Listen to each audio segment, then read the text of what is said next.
Hola amigos, ¿qué tal? Yo soy Rogelio Acevedo.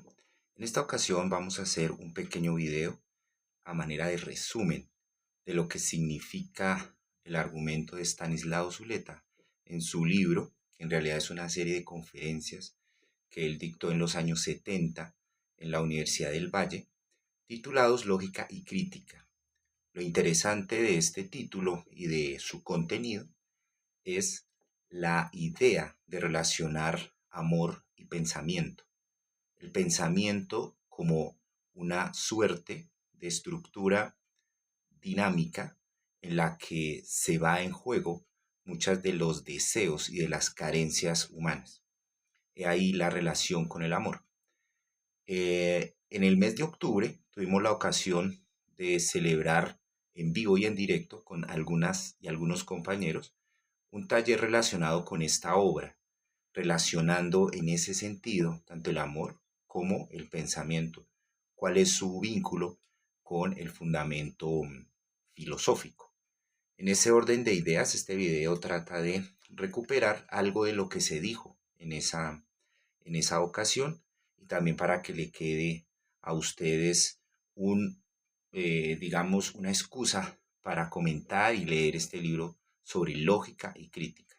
La idea es ver cómo aparece la lógica en la obra platónica y cómo el maestro Stanislao Zuleta la relacionó o la vinculó con el pensamiento psicoanalítico, especialmente el inaugurado por Sigmund Freud, el cual ha tenido, se le pueden hacer críticas, sobre todo desde la perspectiva de la clínica, del trabajo, del tratamiento. Pero filosóficamente tiene unas conexiones muy interesantes con Marx, con Nietzsche, con Schopenhauer, y en ese orden de ideas resulta un filósofo actual. Vamos a ver entonces, este trabajo que desarrolla Stanislao Zuleta por allá en los años 70, pues tiene que ver con la idea de la aparición de la lógica e inicia criticando la postura un tanto vigente de que la lógica es una tarea para del ocio, que aparece ociosamente, que se necesita estar alejado del trabajo manual para poder desarrollar el pensamiento lógico, abstracto. Para él el asunto es distinto, como para Freud. Resulta que el pensamiento aparece ante un problema. El pensamiento abstracto se vuelve sobre sí para pensar las condiciones en que ha venido pensando y enfrentando a un problema particular o un problema que lo ha constituido históricamente. Ahora, que esto no sea manifiesto, significa que hay un proceso de represión que debe ser descubierto. Y es allí donde se vincula, pues, la lógica con el trabajo filosófico en sentido fuerte. Entonces, lo primero que hay que tener en cuenta es que la crítica va aunada con la lógica. Y en este sentido no puede haber una lógica sin una crítica. No puede haber filosofía sin crítica. No puede haber amor sin crítica. Ahora bien, ¿qué es la crítica? La crítica ha de entenderse como su raíz griega indica, como una crisis, como una puesta en duda de los cimientos que constituyen la subjetividad.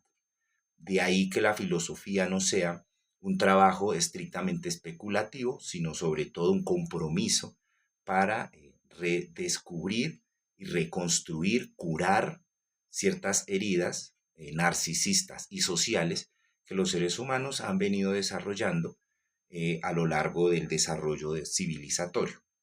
Esto significa, entre otras cosas, que pueden haber diferentes maneras de enfrentarse lógicamente o críticamente al mundo. No es un mundo, sino que habrá que pensar en términos de los mecanismos de producción de subjetividad, de producción de relaciones sociales concretas. En este orden de ideas tenemos que recuperar los mitos. Y ese es el primer recurso que tiene este libro de lógica y crítica, es reunirse, volver a leer el trabajo de Platón. Platón en el banquete, en el Fedro, en el Fedón y otros, en el Teeteto, especialmente el Teeteto, habla del proceso en el cual pasamos de la simple constatación del mundo se nos presenta a una reflexión meditada, meticulosa y rigurosa a propósito de la lógica, que tiene que ver con un redescubrimiento del proceso mental que está subyacente al, eh, a la- al trabajo de construcción de lo real. Entonces, en ese sentido, Platón y el Teeteto se pregunta por la ciencia, cómo llegar a la episteme, que sería su expresión en griego, a diferencia de la doxa, que sería la opinión, o para decirlo en términos actuales, el sentido común. El sentido común nos dice qué son las cosas, cómo fueron creadas, cómo han sido diseñadas de alguna manera en los términos de la costumbre, por ejemplo. Y la episteme supone primero un sospechómetro, una puesta en duda de las condiciones de esa creencia, de ese sentido común, para descubrir la esencia de las cosas, de los mecanismos sociales, de la historia, de todo lo que acaece ante la conciencia humana. Es por ello que el trabajo del paso de la doxa hacia la episteme no necesariamente es una ruptura con el mito. Eso en algunos videos en Montaña de Letras lo hemos mencionado, lo hemos subrayado e insistido un tanto. Y en esta ocasión, aunque el maestro Zuleta no lo dice así, pero sí podemos nosotros manifestar que no se trata efectivamente de una ruptura con todo mito posible, sino la ruptura con los mitos que sostienen incoherencias y inconsistencias lógicas. Es decir, que no se atienen al principio de identidad, que no respetan el principio de no contradicción, que no, eh, que no respetan el principio del tercero excluido, que serían los axiomas o los pilares de la lógica clásica aristotélica, más todo el ejercicio que se va a hacer después con la teoría del silogismo. Este descubrimiento del logos, del discurso racional coherente y consistente, va a ser el reemplazo de los mitos griegos que permitían una serie de inconsistencias, pero que servían de base moral para la vida de los ciudadanos atenienses y griegos en general. Eh, la investigación crítica consiste entonces en descubrir que los mitos que antes consistían en el sentido común y nos daban las respuestas a la vida han desaparecido y han dado lugar a un vacío existencial. No es, como se puede adivinar, la filosofía, un problema estrictamente especulativo y abstracto, volviendo a la crítica que se le hacía a Aristóteles, sino por el contrario, una puesta en cuestión de el ser, de lo que somos, la pregunta por el por qué estamos aquí. Es una pregunta importantísima que un autor como Albert Camus va a retomar en el mito de Sísifo al propósito del valor que tiene la propia existencia. Esto ya está de una u otra manera explícito e implícito en el desarrollo del pensamiento filosófico, no solamente de Occidente, que es el que estamos trabajando aquí, sino de todas las crisis civilizatorias que que ha atravesado la humanidad y sus diferentes formas de estar en el mundo. Entonces, eso por una parte. El paso de la doxa a la episteme, que no significa un tanto así un paso del mito al logos, sino más bien un encuentro con el logos como una mejor respuesta a las preguntas que se formulaban y que se respondían desde el mito. Eso hace la diferencia, eh, hace de esto una diferencia importantísima. El ejemplo que se nos viene a la mente, en este caso, es la teología platónica. Si Platón, que es un personaje del siglo V, antes de la era común o antes de la era cristiana, se nace en toda el esplendor, lo que se llamó el siglo de Pericles. em, se tiene conciencia de la tradición teológica fundada por Homero, Hesiodo y otros, en los cuales el politeísmo da sentido a la existencia, a la vida política y demás formas de ser en el mundo. Con el platonismo, lo que empieza a forjarse en la tradición filosófica platónica y sus herederos es una teología donde este dios Logos aparece como único, como consistente y autorreferente. Es decir, Zeus ya no es el ejemplo de divinidad, sino este ente matemático, este ente lógico, consistente en sí mismo, unitario. Esta teología va a hacer que surja la filosofía como una especie de ruptura con esta forma politeísta de entender la vida.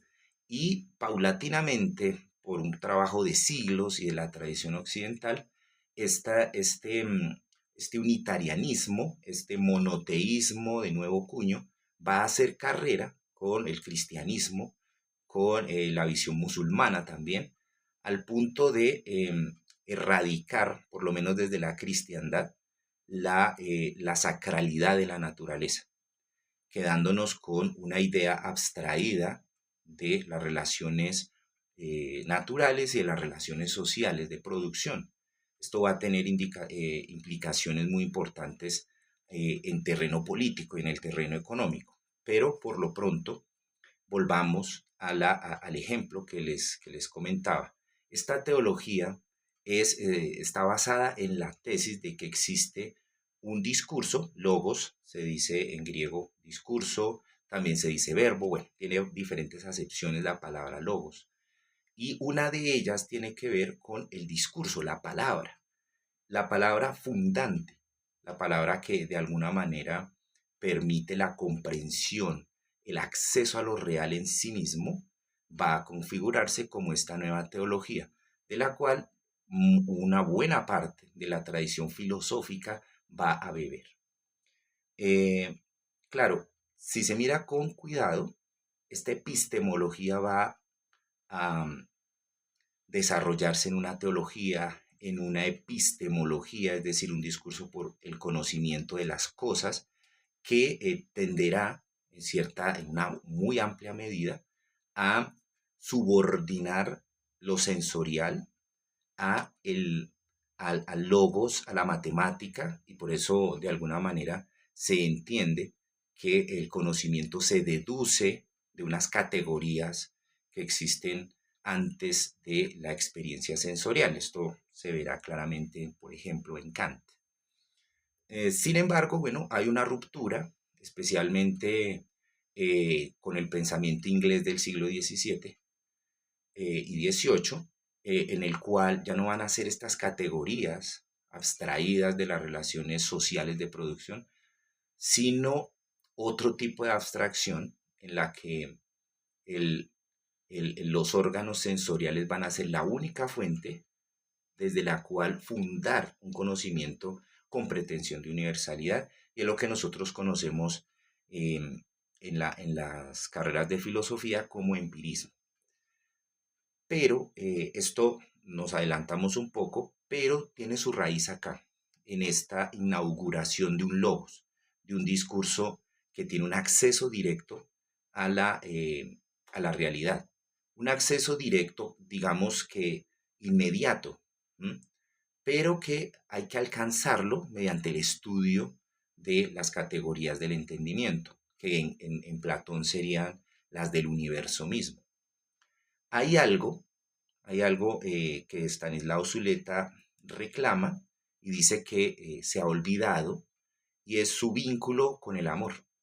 Y esto resulta interesante en la medida en que no concuerda, y esto habla muy bien de Platón en tanto un filósofo que está pensando las cosas, que no se ha definido en estos primeros diálogos, y que tiene que ver con el deseo, con la idea de deseo.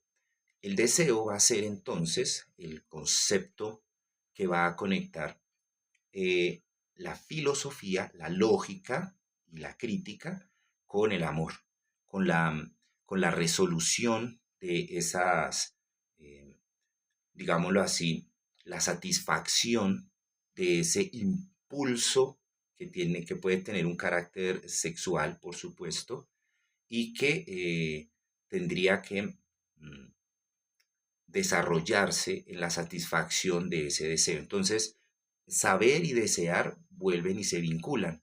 Y una clave que me parece clásica, pero que vale la pena recuperar acá, es el del conocimiento como una búsqueda, no como una tenencia.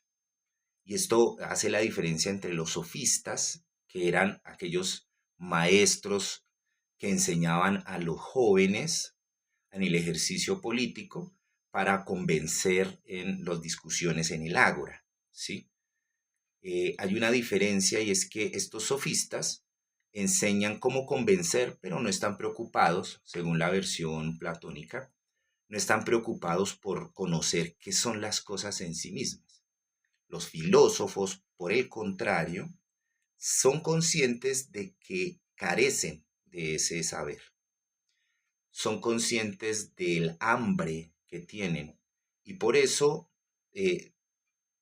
no asumen que ya tengan un conocimiento, no se asumen como sabios, sino como amantes, amigos del saber. Eso es lo que quiere decir la palabra filos en griego, amante o amigo. Entonces los filósofos son los que aman, desean, buscan el saber porque son conscientes de que no saben.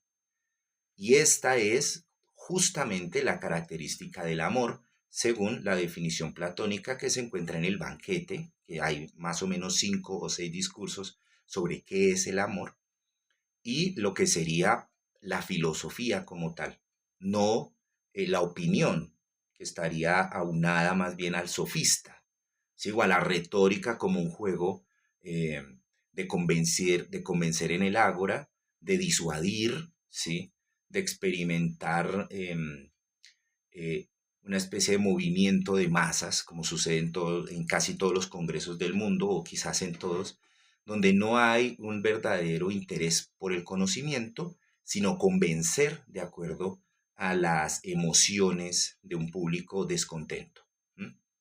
Entonces, en esta parte, dice Stanislao Zuleta, hay un olvido de lo que se entendía como ese amor por el saber y el amor erótico.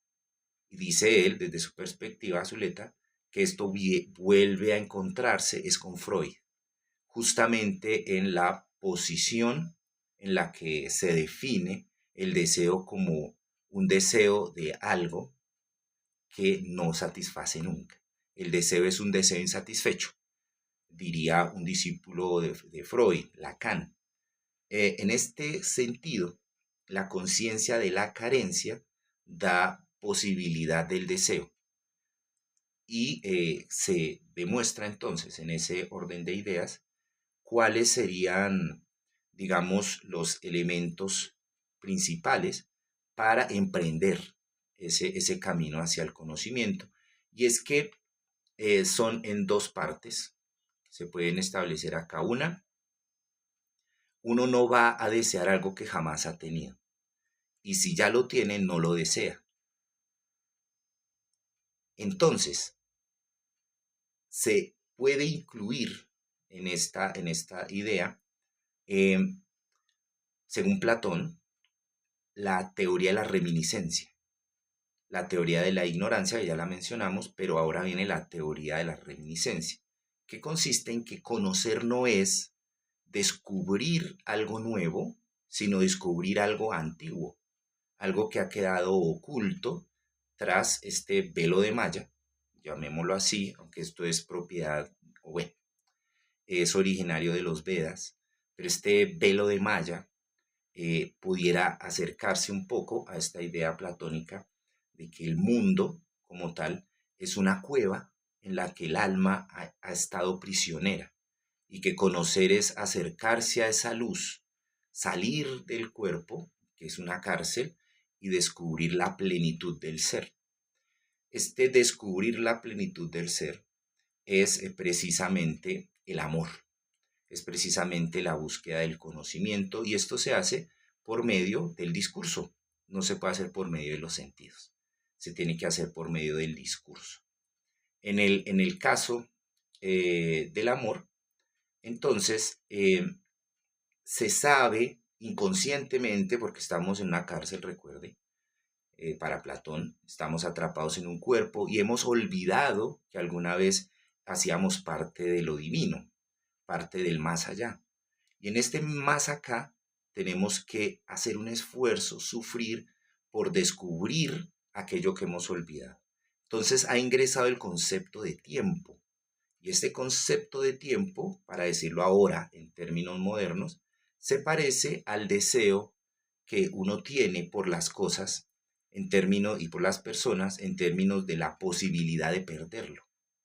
Pero aquí hay algo interesante que trasciende la metafísica platónica y es que el, ese olvido no es solamente en ese sentido de un alma que vagabunda, errante, por cosas extraordinarias tuvo que aparecer aquí ahora en un cuerpo, sino más bien en el sentido freudiano, psicoanalítico, como un problema de represión de los instintos vitales, que pudiéramos resumirlo en dos: el de satisfacción de mis impulsos sexuales y el de la reproducción de mi propia vida, ¿sí? Es decir, de la alimentación.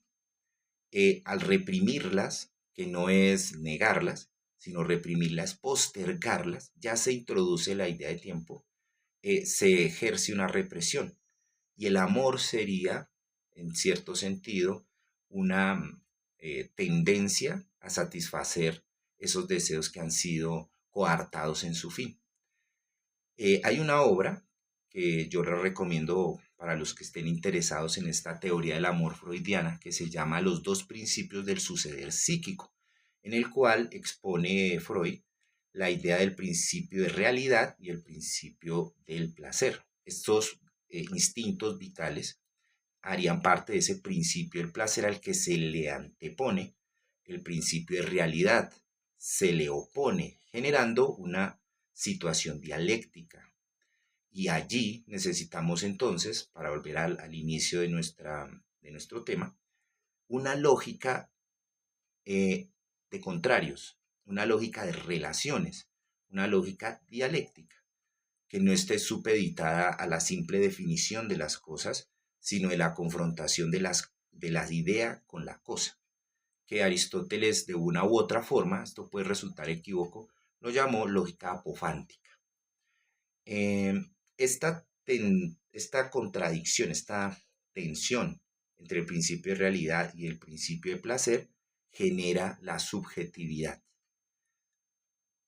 Freud quizás no lo menciona allí directamente, o en este esquema que estoy diciendo no aparece claramente, pero aquello que produce ese principio de realidad, que se opone al pleno desarrollo de los instintos vitales, lo podemos entender como el trabajo esclavo, el trabajo asalariado, cualquier forma de opresión social sobre el cuerpo de sus componentes, de los individuos, que les hace eh, invertir energía para producir una, eh, para producir algo que después va a ingresar de nuevo a su cuerpo, generando así un circuito. He dicho yo trabajo asalariado, esclavo, etcétera, para hacer un guiño al trabajo de Marx en cuanto al trabajo alienado o el trabajo alienante. Y para también decir que esto es una construcción, es decir, es una de las posibilidades de ser del trabajo, de los modos de producción de la vida, que por lo menos lógicamente pudiera pensarse como la posibilidad del ser humano, lo que hace que un animal, un antropoide como somos nosotros, pueda desarrollar una conciencia no animal, una conciencia simbólica que termine dominando o coordinando estos impulsos vitales. Lo que sucede es que las formas de producción de la vida que los seres humanos a lo largo de la historia en diversas eh, sitios, geografías, para decirlo así, pues no ha sido un trabajo libre, ha sido un trabajo opresor. Y tanto para Platón, que es una sociedad en la que él vivió, es una sociedad esclavista y solamente los hombres pueden votar, las mujeres hacen un papel secundario junto con los niños y los extranjeros están eh, exentos o mejor excluidos del ejercicio de derechos. Allí la idea de los derechos no existe. Y en Freud estamos en el auge, por decirlo así, de la expansión europea imperial de segundo cuño. Estamos entre guerras, entre la Primera Guerra Mundial y la Segunda.